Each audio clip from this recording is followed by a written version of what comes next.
برہان بھائی نے matric pass کر لیا تو ماموں نے ان کو کالج میں داخل کرا دیا، کیونکہ میرے والدین کی خواہش تھی کہ ان کا بیٹا ڈاکٹر بنے۔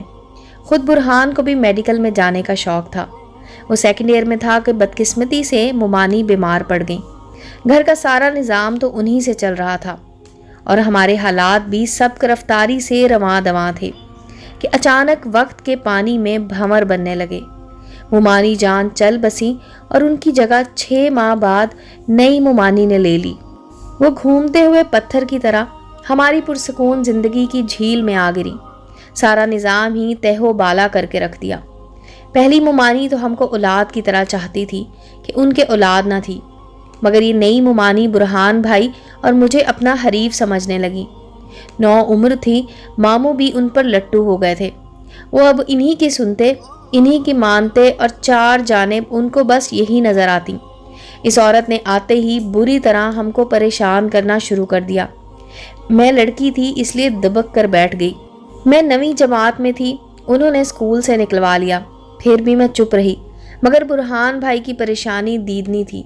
ڈاکٹر بننا ان کا خواب تھا، اور یہ خاتون تھی کہ در پہ ہو گئیں کہ برہان کالج کو خیر بات کہہ دے۔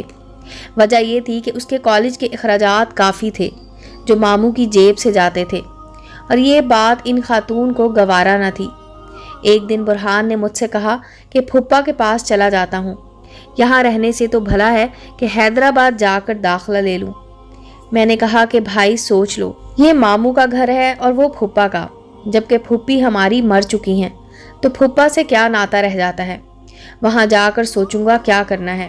ابھی اتنا تو ناطہ ہے، 2-4 دن رکھ لیں گے، جب تک شہر میں کوئی اور ٹھکانہ ڈھونڈ لوں گا۔ پھپھا نے نہ رکھا تو وہاں ایک دوست ہے، اس کے پاس چلا جاؤں گا۔ جا کر دیکھ لو بھیا جی، شاید کوئی 2-4 دن کو پیر ٹکانے دے، ورنہ اس دنیا میں کوئی کسی کا نہیں۔ برہان کا دل اس قدر ٹوٹا تھا کہ اس نے حیدرآباد جا کر قسمت آزمانے کی ٹھان لی، اور 2 جوڑے کپڑے اٹھا کر چلا گیا۔ جاتے ہوئے ماموں سے کہا کہ میں 2-4 دنوں کے لیے پھپھا کے گھر جا رہا ہوں۔ انہوں نے آگے سے کوئی سوال نہ کیا، سرد لہجے میں گویا ہوئے چلے جاؤ۔ برہان پھپھا کے پاس پہنچا تو وہ بیمار پڑے تھے اور ان کی دیکھ بھال نہیں ہو رہی تھی۔ 2-4 دن میں ان کو احساس ہو گیا کہ یہ گھر بھی ان کا نہیں ہے اور یہاں مزید رکنا مناسب نہ ہوگا۔ پھپھا سے رخصت لے کر اپنے دوست کے پاس پہنچے۔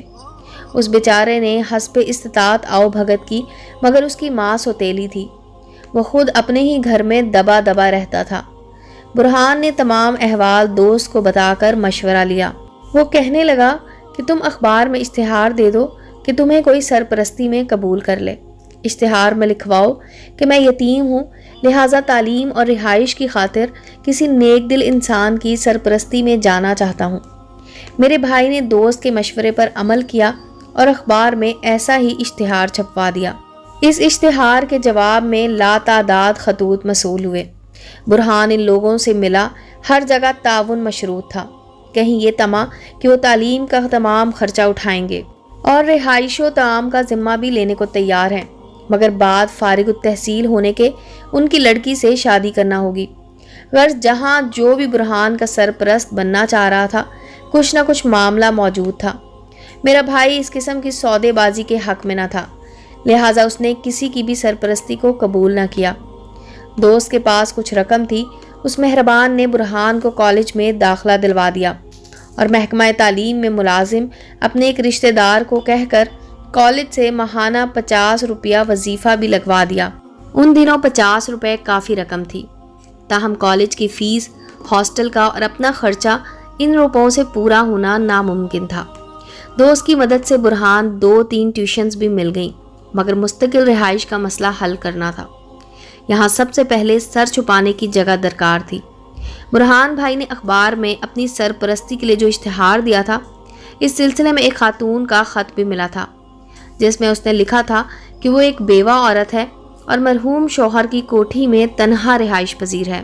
تنہائی کو دور کرنے کے لیے اپنے بھائی کے 2 بچوں کو ساتھ رکھا ہوا ہے، جن کی ٹیوشن کے لیے ایسے ٹیچر کی ضرورت ہے جو ان کو گھر پر پڑھا دے، اور قیام کا انتظام ان کی طرف سے ہوگا۔ یہ پیشکش معقول تھی، لہٰذا برہان ان سے ملنے چلا گیا۔ خاتون کی عمر 30-32 برس کے لگ بھگ تھی، قبول صورت اور خوش اخلاق اور تمیز سے ملی اور عزت سے پیش آئی۔ حالات پوچھے اور پھر میرے بھائی کو ان بچوں سے ملوایا جن کے لیے استاد مقرر کرنا چاہتی تھی۔ لڑکی کی عمر 7 برس اور لڑکا 9 سال کا تھا۔ دونوں بچے اسکول نہیں جاتے تھے بلکہ گھر پر کوچنگ کرنا تھی۔ برہان بھائی کو خاتون نے وہ آرستہ کمرہ بھی دکھایا جو رہائش کے لیے نہایت موزوں تھا۔ اسے دولت مند گھرانے کا اتالیق مقرر ہونا ٹھیک لگا اور انہوں نے خاتون کے گھر میں رہائش منظور کر لی۔ بچے جن کو پڑھانا تھا نہایت سلجھے ہوئے اور بڑوں جیسے سنجیدہ اور کام گو تھے۔ لگتا تھا کہ خاتون کے حوالے کرنے کے بعد اطفال میں ان کے حقیقی والدین کی دلچسپی باقی نہ رہی تھی، مگر خاتون جو ان کی سگی پھوپھی تھی ان کو دل و جان سے چاہتی تھی۔ یہ پرائمری کی تعلیم گھر پر حاصل کر لیں اور بعد میں ان کو اسکول بھیجا جائے، یہ خاتون کا خیال تھا جس کا نام پروین تھا۔ ماضی میں بھی معزز گھرانوں میں تعلیم کا یہی طریقہ رہا تھا کہ پرائمری کلاسوں تک تعلیم بچوں کو گھر پر ملنی چاہیے۔ بہرحال برہان بھائی چونکہ پوزیشن ہولڈر تھے، انہوں نے پروین کو یقین دلایا کہ وہ ان کے بھتیجے اور بھتیجی کو بہترین طور و توجہ سے پڑھائیں گے۔ یوں وہ اس خاتون کے گھر شفٹ ہو گئے۔ وہ صبح کالج جاتے، واپس آتے تو کھانا انہیں وقت پر عمدہ اور گرما گرم پیش کر دیا جاتا۔ 1 گھنٹہ آرام کے بعد وہ بچوں کو پڑھانے بیٹھ جاتے۔ روز 4 گھنٹے تک محنت کرتے۔ جلد ہی بچوں نے اچھا رزلٹ دینا شروع کر دیا۔ پروین اب بہت خوش اور مطمئن تھی کہ جیسا ٹیچر چاہتی تھی ویسا مل گیا تھا۔ کہنے لگی کہ برہان، میں تم سے بہت خوش ہوں، تم جیسے دل لگا کر پڑھانے والے ٹیوٹر کم ملتے ہیں۔ رفتہ رفتہ اہم کام بھی بھائی کے ذمہ ڈال دیے، مثلاً بینک سے متعلق امور اور حساب کتاب میں وہ مدد لینے لگی۔ پروین کو شاید ایسی ہی کسی اچھے انسان کی ضرورت تھی جو دیانتدار ہو، جس سے روپے پیسے کے معاملے میں مدد لی جا سکے اور بھروسہ کیا جا سکے۔ اب برہان کے اس گھر کے ایک فرد کی سی حیثیت ہو گئی تھی۔ ایک روز پروین نے بھائی برہان سے کہا کہ میں نے 8 جماعتیں پاس کی تھیں کہ میری شادی ہو گئی، اب چاہتی ہوں کہ تعلیم دوبارہ شروع کر دوں۔ کیوں نہیں، ضرور۔ تعلیم حاصل کرنے کے لیے وقت اور عمر کی تو کوئی قید نہیں، کسی بھی وقت انسان چاہے تو پڑھ سکتا ہے۔ اچھا پھر تم مجھے میٹرک کی کتابیں لا دو اور 1 گھنٹہ پڑھا بھی دیا کرو۔ دراصل میری جائیداد اس وقت تک میری نہیں ہو سکتی جب تک میں پڑھ لکھ نہ جاؤں، کیونکہ وہ بیوہ تھیں اور نکاح ثانی کرنے سے بھی مجبور تھیں۔ بھائیوں نے دوبارہ شادی نہ ہونے دی کہ بچے ہو گئے تو جائیداد کا بٹوارا ہوگا۔ بھائی کو اس خاتون سے ہمدردی محسوس ہوئی۔ بھائی نے پوچھا کہ اصل واقعہ کیا ہے، بتائیے گا۔ وہ یوں لب کشا ہوئی۔ میں صرف 6 ماہ ہی اپنے شوہر کے پاس رہ سکی کہ تقسیم بر صغیر کے دوران میرے جیون ساتھی حملے میں شہید ہو گئے۔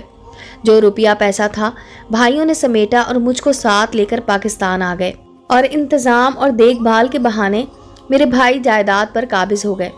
شادی کے صرف 6 ماہ بعد ہی میں بد نصیب بیوہ ہو گئی تھی۔ میری عمر صرف 17 برس تھی۔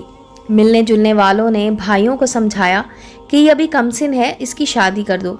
رشتے بھی بہت اچھے آئے، مگر انہوں نے میری شادی نہ ہونے دی، بلکہ خوب روڑے اٹکائے کہ میں جائیداد کے بٹوارے کا نہ سوچوں، کہیں حصہ نہ لے جاؤں، حالانکہ کلیم تو میرے نام کے منظور ہوئے تھے۔ دونوں بھائیوں کی شادیاں ہو گئیں، وہ اپنی بیوی بچوں کے ساتھ خوش و خرم ہیں۔ ان کی بیویاں نہیں چاہتی کہ میں ان کے ساتھ رہوں، لہٰذا مجھے بھائیوں نے اس رہائش میں رکھا ہوا ہے، اور ایک بھائی نے دونوں بچے بھی میری سپردگی میں دے دیے ہیں کہ میں تنہائی محسوس کرتی ہوں۔ نوکر و ملازمہ کے ساتھ بیت رہی ہے، بچوں کو اسکول نہیں بھیجتی کہ خدا نخواستہ کوئی ناگوار واقعہ ان کے ساتھ پیش آئے تو میں ذمہ دار ٹھہروں گی۔ برہان بھائی کو بخوبی اندازہ ہو گیا پروین کے دکھ کا۔ وہ ہر دم خود کو غیر محسوس خیال کرتی تھیں۔ اب برملا کہنے لگیں، خدا جانے کب بھائی آنکھیں پھیر لیں، تب میرا کیا بنے گا۔ اگر تعلیم مکمل ہو گئی تو کسی کی محتاجی نہ ہوگی، اسی لیے پڑھنا چاہتی ہوں۔ بھائی نے پروین کی بے بسی کو محسوس کیا، اس کے ساتھ ہمدردی ہو گئی، اللہ کا نام لے کر اس کو پڑھانا شروع کر دیا، مگر وہ پڑھتی کم تھی، باتیں زیادہ کرتی تھیں، یوں برہان کا اور اپنا قیمتی وقت ضائع کرتی تھیں۔ وہ مہربان بھی زیادہ ہوئی جاتی تھیں۔ ان کا خیال تھا کہ یہ لڑکا علم نجوم کے لحاظ سے ان کے لیے خوش بخت اور اچھے ستاروں والا ہے۔ اب صبح ہی صبح منہ اندھیرے وہ برہان کے کمرے میں وارد ہو جاتی اور ان کا چہرہ دیکھ کر اپنے دن کا آغاز کرتی۔ پروین کا کہنا تھا کہ برہان کی صورت ان کے شوہر سے ملتی ہے اور ان کا صبح سویرے چہرہ دیکھنا اچھے شگن کی علامت ہے۔ اس طرح تمام دن سکون سے کٹتا ہے۔ رفتہ رفتہ مہربانیاں اتنی بڑیں کہ نوکروں کے ہوتے ہوئے وہ بھائی کا ناشتہ خود ان کے کمرے میں لانے لگیں۔ جب وہ نہ ہوتے ان کا کمرہ خود اپنے ہاتھوں سے صاف کرتی، بستر وغیرہ ٹھیک ٹھاک کر جاتی۔ کالج جاتے وقت انکار کے باوجود بھائی کی جیب میں روپے ڈالتی کہ بس میں جانے کی ضرورت نہیں، کالج ٹیکسی میں آیا جایا کرو، اس طرح تھکن بھی نہیں ہوگی اور وقت بھی اچھا گزرے گا۔ چھٹی کے دن پروین اصرار کرتی کہ مجھ کو اور بچوں کو گھمانے پھرانے لے جاؤ، کبھی رانی باغ، کبھی دریا کی سیر کو اور کبھی سینما بھی جاتے۔ بہانہ ہوتا کہ بچوں کو گھمانا ہے، ریسٹورنٹ لے کر جانا ہے۔ بھائی برہان کو گاڑی چلانا آتی تھی، وہ اب تنہا بھی بھائی کو ساتھ لے جانے کی کوشش کرتی، کہتی اس طرح میرا مردہ دل بہل جاتا ہے۔ ان کو بھائی کی شرافت پر بھروسہ تھا اور ان کے ساتھ کوئی خطرہ بھی محسوس نہ ہوتا تھا، بلکہ ان کے ہمراہ خود کو پوری طرح محفوظ خیال کرتی تھی۔ اگرچہ عمر میں بھائی سے دگنی بڑی تھی، مگر ایسے گھل مل کر باتیں کرتی جیسے کہ ان کی ہم عمر ہو۔ ان کو اپنے بڑے ہونے کا احساس ہی نہ تھا۔ بے دھڑک ہاتھ تھام لیتی اور کبھی یوں چپت لگا دیتی جیسے وہ ابھی بچہ ہو۔ اسی دوران پروین کو ایک عزیز کی شادی میں نواب شاہ جانے کا اتفاق ہوا۔ وہاں ان کو علیحدہ مکان رہنے کو دے دیا گیا۔ پروین بھائی کے لیے اچھا کھانا منگواتی اور سینما چلنے کی فرمائش کرتی۔ موڈ میں آتی تو گانا سنانے لگتی۔ گھر کے ماحول سے دور آ کر جیسے نئی زندگی کی لہر اس کے وجود میں دوڑ گئی ہو۔ بھائی کی کالج کی چھٹیاں ختم تھیں، وہ واپس لوٹنے کو پریشان اور یہ مزید وہاں رکنے کی کوشش کرنے لگی۔ سوائے صبر کے اور کوئی چارہ نہ تھا۔ ایک دن شاپنگ کا بہانہ کیا اور برہان کو سکھر لے گئی۔ کہا کہ قسمت سے گھر سے نکلنا ہوا ہے، اس شہر کی کچھ مخصوص کڑھائی والے کپڑے لینے ہیں۔ غرض خوب سیر سپاٹے کیے، جبکہ بھائی کے بچوں کو آیا کی نگرانی میں چھوڑا تھا۔ ایک دن برہان کو ساتھ لیا اور سکھر سے رحیم یار خان گئی۔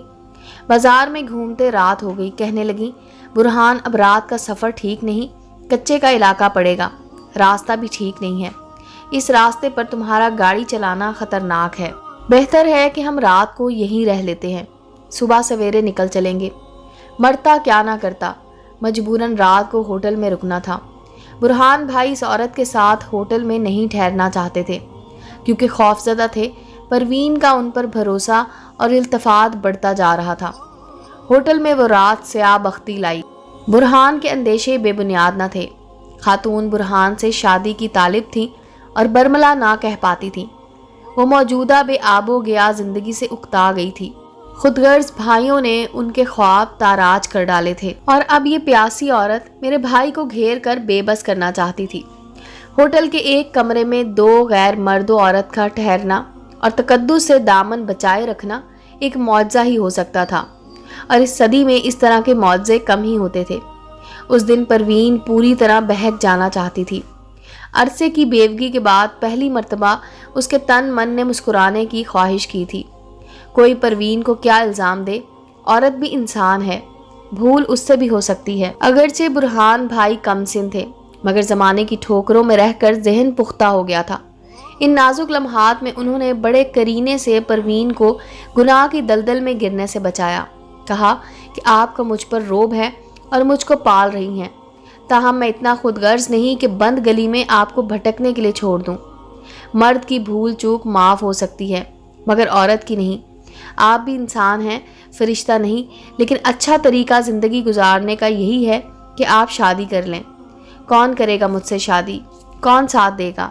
میں آپ کا ساتھ دوں گا، تو پھر تم ہی کر لو مجھ سے شادی۔ جانتی ہوں کہ ہمارا عمروں کا فرق بہت ہے۔ تبھی یہ بات سوچتی رہی اور لب پر نہ لا سکی۔ برہان کے دل میں شروع سے ہی اس عورت کے لیے ہمدردی اور احترام کے جذبات تھے۔ اکثر پروین خود سے اتنی بے بس نہ ہو جاتی تو بھائی کے لیے ہمیشہ مقدم مقام پر ہی رہتی۔ افسوس اس رات اس نے احترام کے رشتے کو ہی بالائے طاق رکھنا چاہا۔ برہان نے اس کو فراست سے سنبھالا۔ وہ اتنی قابل رحم نظر آئی کہ چاہتے ہوئے بھی کوئی اس کو دھتکار نہ سکتا تھا۔ برہان نے پروین سے کہا، ہر بات کو بھلا کر دل کی بات زبان پر لے آؤ، میں پوری توجہ سے سنوں گا اور آپ کا ساتھ ہرگز نہ چھوڑوں گا۔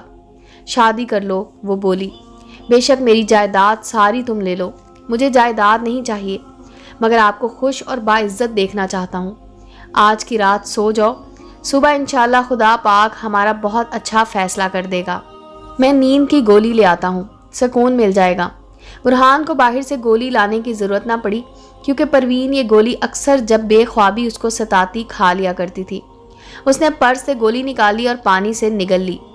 برہان نے غم گسار کی طرح اس کے سر کے بالوں میں ہاتھ پھیرتا رہا اور اس کو نیند آ گئی. صبح وہ حیدرآباد کے لیے روانہ ہو گئے. گھر پہنچ کر برہان نے کہا کہ میں کراچی جانا چاہتا ہوں تاکہ بہن کو بھی یہاں لے آؤں. وہ جب سے گیا تھا پہلی بار آیا. میں بھائی کے لیے بہت اداس تھی, ان کو دیکھ کر رونے لگی. دراصل میں بھی نئی ممانی کے سلوک سے تنگ تھی. برہان بھائی نے ماموں سے کہا کہ میں شبانہ کو لے جانا چاہتا ہوں, آپ اجازت دیں. میں وہاں کھانے کے لیے تنگ ہوں, بازار کا کھانا اب نہیں کھا سکتا. تم رہتے کہاں ہو؟ پھپھا کے گھر کے برابر میں 1-2 کمرے کا مکان کرائے پہ مل گیا ہے. میں نوکری کرتا ہوں اور اسی کرائے کے گھر میں رہتا ہوں. ماموں جانتے تھے کہ ان کی نویلی دلہن کے کرتوتوں سے شبانہ بھی عاجز ہے. انہوں نے مجھ سے پوچھا, کیا تم بھائی کے ساتھ جانا چاہتی ہو؟ جی ماموں, میں جانا چاہتی ہوں, میں نے جواب دیا. ٹھیک ہے چلی جاؤ, مگر مجھے اپنی خیریت سے تم دونوں آگاہ کرتے رہنا, اور برہان اپنا پتہ اور فون نمبر بھی دے جانا. میں حیدرآباد آؤں گا تم لوگوں سے ملنے. برہان نے پروین کے گھر کا پتہ اور نمبر دے دیا. بھائی مجھے پروین کے گھر لے آیا اور بتایا کہ پروین مجھ سے شادی کی خواہش مند ہے. میں ضرورت مند تو ہوں مگر اس کی دولت کی وجہ سے نہیں, بلکہ اس کی مدد کی خاطر اس کے ساتھ نکاح کرنا چاہتا ہوں. بہن اب تم بتاؤ کہ کیا یہ شادی مناسب رہے گی؟ کہیں یہ میرا کوئی غلط قدم تو نہ ہوگا؟ فیصلہ لینے میں میری مدد کرو شبانہ. عمر زیادہ ہونے کے علاوہ پروین میں کوئی کمی مجھ کو نظر نہ آئی, بلکہ اس کے ساتھ شادی کے بعد بھائی اور میری بھی زندگی سنور سکتی تھی. لیکن شادی تو پھر بھی بے جوڑ ہی تھی. کافی سوچا اور پھر میں نے بھائی سے کہا کہ اگر تمہارا دل پروین کو بیوی دیکھنا قبول کرتا ہے تو کر لو شادی, مگر اس وعدے کے ساتھ کہ وہ تم کو ڈاکٹر بنانے میں مددگار رہے گی اور تمہاری میڈیکل کی پڑھائی کا خرچہ اٹھائے گی. پروین نے یہ بات سنی تو کہا کہ اگر یہ مجھ سے شادی نہ کرے تو بھی میں وعدہ کرتی ہوں کہ میں برہان کی پڑھائی کا خرچہ اٹھاؤں گی. کچھ سوچ بچار کے بعد برہان نے ہاں کر دی اور شادی کر لی. ہوٹل والا قصہ بعد میں خود پروین نے مجھ کو بتایا تھا, کیونکہ بھائی نے مجھے ہوٹل میں پروین کے ساتھ قیام کا واقعہ نہیں بتایا تھا. آج پروین بھابھی بوڑھی ہو گئی ہیں جبکہ برہان ابھی جوان سال ہے. جب لوگ اس کو ساتھ دیکھتے ہیں تو سوچ بھی نہیں سکتے کہ یہ میاں بیوی ہوں گے, لیکن تقدیر کے کھیل نیارے ہوتے ہیں کہ کس کو کس سے کہاں ملانا ہے. بھائی ڈاکٹر بن گئے ہیں. پروین کو عدالت سے ان کی جائیداد کا قبضہ مل گیا کیونکہ بھائی ساتھ تھے. اگر برہان کا ساتھ نہ ہوتا پروین اپنے بھائیوں سے اپنا حق لینے میں کامیاب نہ ہوتی. برہان بھائی اور پروین بھابھی کو اللہ نے صاحب اولاد بھی کیا. ان کے 4 بچے ہیں اور زندگی سکون سے گزر رہی ہے.